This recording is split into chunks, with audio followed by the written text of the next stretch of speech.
ஒரு கழுகு எத்தனை வருஷம் வாழும் தெரியுமா? 60 to 70 years. ஆனால் சில பருந்து 120 to 140 years வாழும். அது என்ன பண்ணுமா? 70 வயசுல அது வயசாகி சாகாது. அந்த கால்ல இருக்கக்கூடிய நகங்கள் வலு விழுந்துரும். அதுக்கு தூக்கி தூக்கி நகங்கள் வலு விழுந்ததனால், இந்த அலகு வலு விழுந்ததனால் இரை தேட முடியாமல் பசியில் செத்து போகும் பருந்து. இந்த 120 வருஷம் வாழணும்னு முடிவு செய்தல அந்த பருந்து என்ன தெரியுமா பண்ணும்?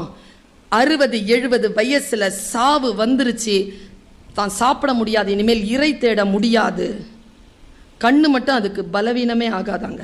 மேல போய் உட்காந்துட்டு இரை தேடாது, பசியோட உட்காந்துருக்கும்.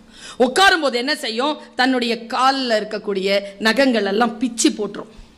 அப்புறமா தன்னுடைய சிறகெல்லாம் அப்படியே உதிர்ந்து போய் வயசாக எல்லாத்தையும் பிச்சு போடும். தன்னுடைய அலகு இருக்குல்ல, அதை அடிச்சு